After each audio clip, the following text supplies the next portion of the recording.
हैदराबाद के सालारजंग म्यूज़ियम में international art and calligraphy exhibition का इनेकाद अमल में आ रहा है।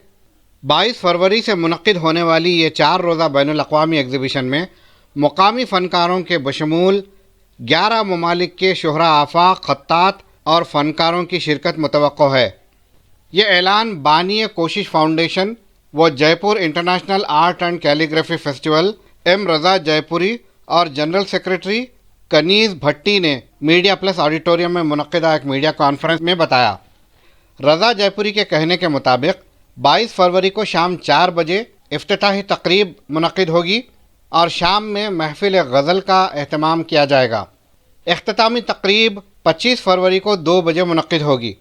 मुंतज़मीन ने तालीमी इदारों के ज़िम्मेदारों से अपील की है कि वह तलबा व तालिबात को इस नुमाइश से सीखने, अपनी तहज़ीब को समझने और तारीख़ी व सक़ाफ़ती पस मंज़र से वाकिफ़ होने का मौका फ़राहम करें। मोहतरमा कनीज़ भट्टी ने कहा कि हैदराबाद तहज़ीबी रिवायात व इक़दार का शहर है। यहाँ के बाज़ौक़ अवाम से उम्मीद की जा रही है कि वह इस बैनुल अक़वामी नुमाइश को कामयाब बनाएंगे। मुक़ामी फ़नकार रज़ा जयपुरी से फ़ोन नंबर 9166667086 पर रब्त पैदा करें। मेरा नाम कनीज़ भट्टी है। मैं कोशिश फाउंडेशन की जनरल सेक्रेटरी हूँ और वैसे मैं गवर्नमेंट ऑफ राजस्थान से जनरल मैनेजर की पोस्ट से रिटायर्ड हूँ, राजस्थान टूरिज़्म से। कोशिश फाउंडेशन एक एनजीओ है जो मोस्टली कैलीग्राफी पर फोकस करता है। कैलीग्राफी के हुनर को प्रिजर्व करने में और प्रमोट करने का काम करता है। हम चाहते हैं ज़्यादा से ज़्यादा लोगों को मालूम हो कि कैलीग्राफी क्या है और इसके फ़ायदे क्या हैं, और इसके लिए हम जो बच्चे हैं आज के, उन्हें भी समझ में आए कि कैलीग्राफी क्या है। वो नहीं जानते कैलीग्राफी क्या है। पुराने लोग वो तो मालूम है, पर अभी नए बच्चे, नए स्टूडेंट्स जो हैं ख़ास तौर से, वो नहीं जानते। हाँ, जो इदारों में पढ़ रहे हैं या स्पेशली कैलीग्राफी सीख रहे हैं वो तो जानते हैं, बट उनके अलावा जो और भी स्टूडेंट्स हैं वो भी कैलीग्राफी को समझें, जानें। हमारी यही कोशिश है। हमारा अभी कोई सेंटर नहीं है। हम इंशाल्लाह जयपुर में इस तरह का एक सेंटर खोलने जा रहे हैं। फेस्टिवल होने जा रहा है आर्ट एंड कैलीग्राफी, जिसमें कैलीग्राफी के अलावा भी दूसरे आर्ट होंगे। इसमें स्कल्पचर भी होगा, मैन्युस्क्रिप्ट्स भी होंगे, पेंटिंग्स भी होंगी, और ख़ास तौर से कैलीग्राफी आर्ट पर ही हमारा फोकस है।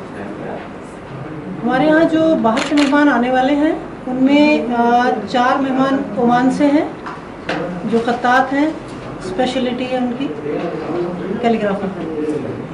4 बहरीन से हैं, 1 कतर से हैं, 1 दुबई से हैं, 2 नेपाल से हैं, 1 टर्की से हैं, 1 बांग्लादेश से हैं, 1 यूएई से हैं, 2 ईरान से हैं, 1 बुल्गारिया से हैं, 1 श्रीलंका से, 1 मलेशिया से और 3 सऊदी अरेबिया से।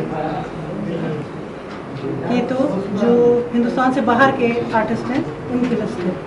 उसके अलावा हिंदुस्तान से जो आ रहे हैं, हैदराबाद से आ रहे हैं 20 करीब आर्टिस्ट, हैदराबाद, तेलंगाना, और इसके अलावा दूसरे सिटीज़ हिंदुस्तान के जो हैं वहाँ से भी आ रहे हैं, राजस्थान से भी आ रहे हैं, और बाहर के तो हैं। मेरा नाम मोहम्मद रज़ा जयपुरी है और कोशिश फाउंडेशन को रिप्रेजेंट करते हैं। जैसे मैडम ने बताया, मैडम हमारी जनरल सेक्रेटरी हैं और मैं इस एनजीओ का chairman as a chairman represent कर रहा हूँ। और इस कोशिश फाउंडेशन के बैनर के तले ही हम Jaipur international art and calligraphy festival organise करते हैं, जो कि 2018 में हमने स्टार्ट किया। कैलीग्राफी की वर्कशॉप्स ऑर्गेनाइज करते हैं, जो कि फेस्टिवल के दौरान तो हम करते ही हैं, उसके अलावा भी हम टाइम टू टाइम वर्कशॉप्स करते रहते हैं। मेन फोकस हमारा उर्दू और अरबिक कैलीग्राफी है, लेकिन चूँकि आजकल कैलीग्राफी दूसरी लैंग्वेजेस में भी होने लगी है, जैसे कि देवनागरी या इंग्लिश में या तेलुगु में भी, जैसा मैंने देखा है कैलीग्राफी हो रही है, तो हमने उन आर्ट फॉर्म्स को भी, कैलीग्राफी फॉर्म्स को भी इसमें साथ में लिया है। तो ओवरऑल हम ये कह सकते हैं कि हम सारे तरह की कैलीग्राफी को प्रमोट कर रहे हैं, लेकिन उसमें भी उर्दू और अरबिक मेन है। क्या मेन फ़र्क है उर्दू और दूसरे लैंग्वेजेस की कैलीग्राफी में? देखिए, कैलीग्राफी की जहाँ तक मेरा मानना है, मैं समझता हूँ कैलीग्राफी की शुरुआत अरबिक से ही हुई है। और चूँकि इस्लाम में शक्लें बनाना या जानवरों की पिक्चर बनाना प्रोहिबिटेड है, उसकी इजाज़त नहीं है।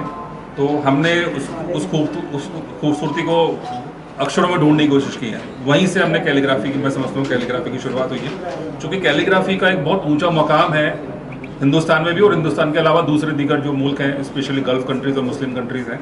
तो बढ़ते हुए क्रेज की वजह से मुझे ऐसा लगता है कि दूसरे लैंग्वेजेस में भी कैलीग्राफी होना शुरू हुई है, क्योंकि आज काफ़ी अच्छे लेवल पे हो रही है। और मैंने देखा कि यहाँ हैदराबाद में भी जो लोकल लैंग्वेज है तेलुगु, उसमें भी काफ़ी लोग कैलीग्राफी करते हैं। तो हम चाहते हैं कि अरबी और उर्दू के साथ साथ दूसरी कैलीग्राफीज को भी एक जो है स्पेस मिले, एक मुकाम मिले, इसी के लिए हम कोशिश कर रहे हैं। जैसे कि आपने बताया कि आप कैलीग्राफी के वर्कशॉप्स करते हैं, जी, तो वर्कशॉप्स काफ़ी है कैलीग्राफी सिखाने के लिए या लॉन्ग टर्म कोचिंग की ज़रूरत पड़ेगी? देखिए, वर्कशॉप्स में हम जो वर्कशॉप्स करते हैं वो 1 रोज़ के या 2 रोज़ के वर्कशॉप करते हैं।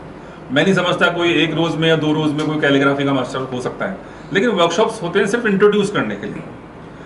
अब जैसे रफ़ी साहब मेरे साथ बैठे हुए, इन्होंने पूरी ज़िंदगी लगा दी कैलीग्राफी करने में, और कोई भी आर्ट है वो 2 दिन में आप नहीं सीख सकते।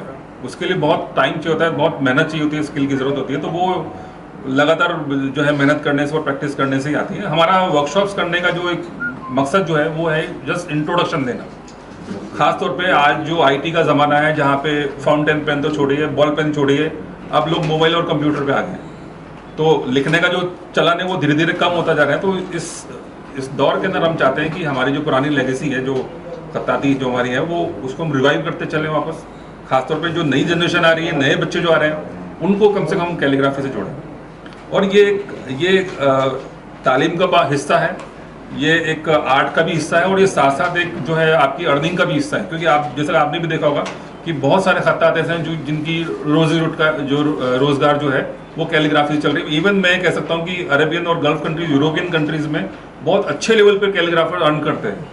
तो हम चाहते हैं कि अगर इससे किसी भी नौजवान को अगर कोई अच्छा रोजगार से हम जोड़ सकें, या उसको अपनी ज़िंदगी सुधारने का एक मौका मिल सके, आर्ट के साथ साथ वो अपना लाइफ को भी अगर ट्रांसफॉर्म कर सके, तो इससे अच्छी बात मैं समझता हूँ कोई नहीं सकती। राजस्थान में कायम है कैलीग्राफी सेंटर? राजस्थान में टॉप एक जिला है जहाँ पे कैलीग्राफी की रेगुलर क्लासेस भी होती है। वहाँ पे एक अरबी फारसी संस्थान है जहाँ पे इस तरह की एक्टिविटीज़ होती रहती हैं। तो हम भी उनसे जुड़े हुए हैं, और हमारी भी 2-3 इंस्टीट्यूट जो गवर्नमेंट ऑफ इंडिया के जो इदारे हैं और हमारे जो कुछ जिम्मेदार हैं जयपुर शहर के, हम भी कोशिश कर रहे हैं कि इस फेस्टिवल के ओवर होने के बाद एक रेगुलर जो है एक सेंटर स्टार्ट करें जो कि कैलीग्राफी बच्चों को सिखा सकें। अब ये जो फेस्टिवल कर रहे हैं आप हैदराबाद में, जी, ये कब और कहाँ पे है? सब ये फेस्टिवल 22 तारीख से 22 फरवरी से 25 फरवरी तक, मतलब 4 रोज़ा एक फेस्टिवल है जो कि सालारजंग के वेस्टर्न ब्लॉक में होने वाला है। हैदराबाद को कैसे अट्रैक्ट हुए आप?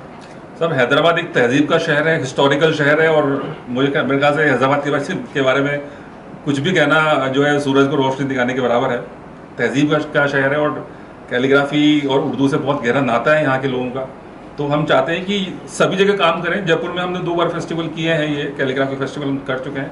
हम चाहते हैं कि हैदराबाद कर रहे हैं, और इसके अलावा हम दूसरे मुल्क जो है शहरों में भी इंशाल्लाह इस फेस्टिवल को लेकर के जाएंगे। मैजेस्टिक स्वीट्स पिछले 22 साल से आपकी खिदमत में लजीज मिठाई और नमकीन पेश करते आ रहे हैं। मैजेस्टिक स्वीट्स की मिठाई बिलखुसूस अजमेरी कलाकंद न सिर्फ हैदराबाद बल्कि बैरून मुल्क भी मशहूर और मारूफ है। ताज़ी जायकेदार मिठाई और नमकीन के लिए तशरीफ़ लाइए। Majestic sweets and savouries, Mehdipatnam. Majestic sweets and नमकीन, टोली चौकी, हैदराबाद।